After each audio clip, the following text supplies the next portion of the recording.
ഉമറിന്റെ ധൈര്യവും നീതിയും. ഒരു രാജ്യം മുഴുവൻ അദ്ദേഹത്തെ ഭയപ്പെട്ടിരുന്നു. പക്ഷേ അദ്ദേഹം ആരെയായിരുന്നു ഭയപ്പെട്ടത് എന്ന് അറിയാമോ? അല്ലാഹുവിനെ.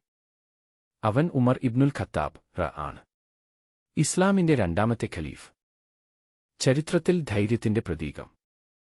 പക്ഷേ അതിനേക്കാൾ വലിയത് അദ്ദേഹത്തിന്റെ നീതി. സഹോദരങ്ങളെ, ഉമർ ഇസ്ലാമിനു മുമ്പ് കടുത്ത വ്യക്തിത്വം. അദ്ദേഹത്തിന്റെ പേര് കേട്ടാൽ പോലും മുസ്ലിംകൾ പേടിച്ചു. ഇസ്ലാം ഇല്ലാതാക്കണം എന്നുവരെ ആലോചിച്ചു.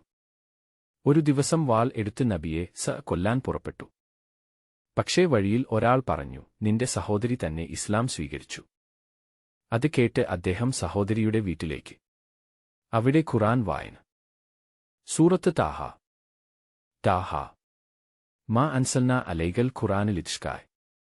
വചനങ്ങൾ അദ്ദേഹത്തിന്റെ ഹൃദയം തുളച്ചു. അദ്ദേഹം നിശബ്ദമായി. കണ്ണുകൾ നിറഞ്ഞു. അദ്ദേഹം പറഞ്ഞു, ഈ വചനങ്ങൾ മനുഷ്യരുടെ വാക്കല്ല. അവിടെ നിന്നാണ് ചരിത്രം മാറിയത്. അദ്ദേഹം നേരെ ദാർ അൽ അർഖമിലേക്ക്. നബി മുന്നിൽ. അല്ലാഹുവിനെ അല്ലാതെ ദൈവമില്ല, മുഹമ്മദ് അവന്റെ ദൂതൻ. ആ ദിവസം മുസ്ലിംകൾക്ക് ആത്മവിശ്വാസം ലഭിച്ചു. ഉമർ പറഞ്ഞു, നമുക്ക് കഅബയിൽ തുറന്നുവെച്ച് നമസ്കരിക്കാം. അദ്ദേഹം മുന്നിൽ നടന്നു. മുസ്ലിംകൾ പിന്നിൽ. അത് ഒരു പ്രകടനം അല്ല, അത് ഈമാൻ. ബദർ യുദ്ധം, ഉഹുദ് യുദ്ധം, ഖന്ദഖ്. എവിടെയും ഉമർ.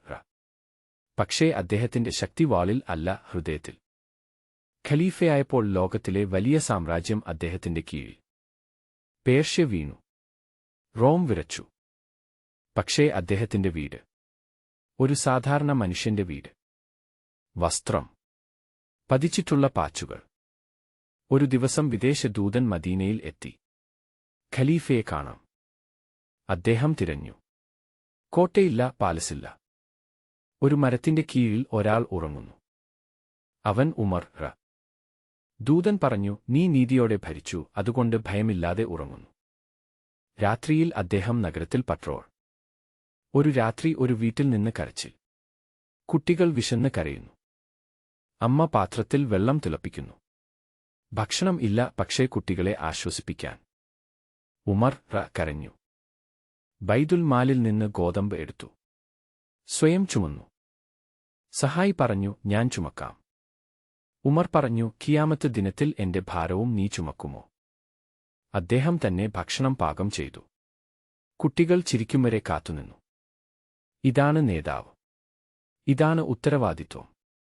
ഒരു ഈജിപ്ഷ്യൻ ക്രിസ്ത്യാനി പരാതി നൽകി. ഗവർണറുടെ മകൻ അവനെ അടിച്ചു.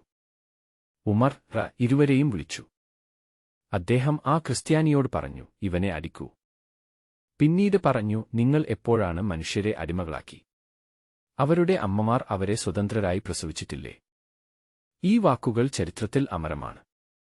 മതം നോക്കിയില്ല, സ്ഥാനം നോക്കിയില്ല, സത്യം മാത്രം നോക്കി. ഉമർ പലപ്പോഴും കരഞ്ഞിരുന്നു. അദ്ദേഹം പറയും, ഒരു കഴുത പോലും ഇറാഖിൽ വീണാൽ അതിന് ഞാൻ ഉത്തരവാദിയാണ്. ഒരു മൃഗത്തിനും ഉത്തരവാദിത്വം ഏറ്റെടുത്ത നേതാവ്. ഇന്നത്തെ നേതാക്കളെ നോക്കൂ. അധികാരം കിട്ടിയാൽ അഹങ്കാരം, പണം കിട്ടിയാൽ അഹങ്കാരം. പക്ഷേ ഉമർ ലോകം ഭരിച്ചെങ്കിലും വിനയം. ഫജർ നമസ്കാരത്തിൽ ആക്രമണം. രക്തം ഒഴുകി. അദ്ദേഹം ചോദിച്ചു, മുസ്ലിംകൾ നമസ്കാരം പൂർത്തിയാക്കിയോ? മരണവേളയിലും അദ്ദേഹത്തിന്റെ ചിന്ത സലാഹ്. അദ്ദേഹം തന്റെ മകനെ വിളിച്ചു. ചോദിച്ചു, എന്റെ കടങ്ങൾ അടച്ചിട്ടുണ്ടോ? ഇത്ര വലിയ സാമ്രാജ്യാധിപൻ. പക്ഷേ വ്യക്തിപരമായ ഉത്തരവാദിത്വം. അദ്ദേഹം അപേക്ഷിച്ചു, എന്നെ നബി യുടെ അടുത്ത് ദഫനം ചെയ്യാൻ അനുവാദം ചോദിക്കൂ. അവസാനം വരെ വിനയം. സഹോദരങ്ങളെ, ഉമർ ഒരു ചരിത്രപാഠമല്ല, അദ്ദേഹം ഒരു മാനദണ്ഡം.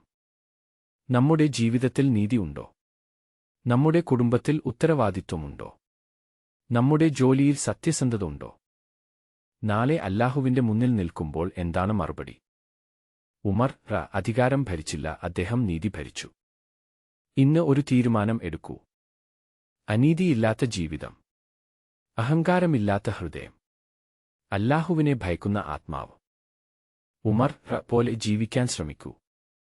അല്ലാഹു നമ്മളെ നീതിയുള്ളവരാക്കി മാറ്റട്ടെ. ഉമർ യോടൊപ്പം സ്വർഗത്തിൽ കൂട്ടിച്ചേർക്കട്ടെ. ആമീൻ.